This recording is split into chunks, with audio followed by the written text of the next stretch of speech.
Holy smokes, I'm up to number 40 in my Best Picture Marathon.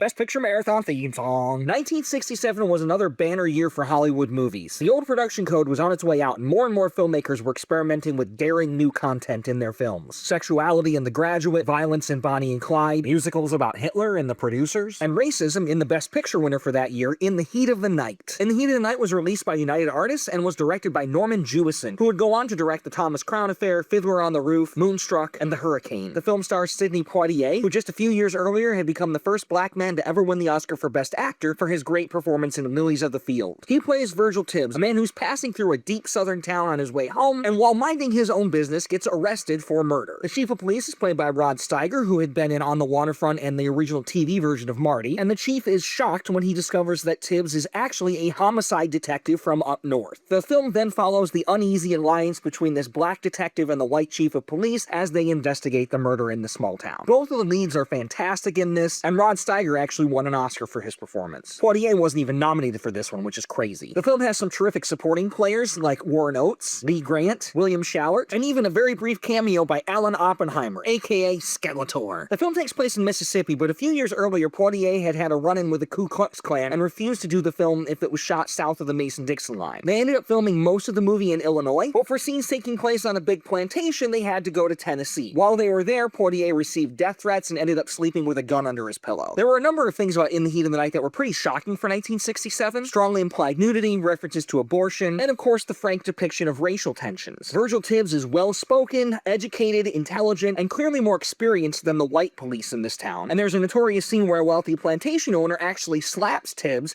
and Tibbs slaps him back. This is the first time movie audiences saw a black man fight back when he was assaulted by a white man in a movie. Audiences of the day were stunned, and in some theaters people cheered. Poitier agreed to do the film on the condition that that scene makes it in the final cut. The movie was a box office success and of course won Best Picture. Both the movie and the book on which it was based ended up spawning several sequels, which I still haven't seen, and later on a TV series. In the Heat of the Night is one of those movies that seems to get better every time I watch it. The performances are great, I love the music by the legendary Quincy Jones, I appreciate the authenticity and the cinematography by the renowned Haskell Wexler. By the way, this is the first movie in color that was really properly lit for an actor with darker complexion. Personally, I probably would have voted for The Graduate that year, but In the Heat of the Night's Oscar victory seemed to signify that audiences and studios were ready to finally address race in a more complex, nuanced way than movies had in the past. And it's just a darn entertaining movie. Alright, next up, another musical, Oliver. See you then!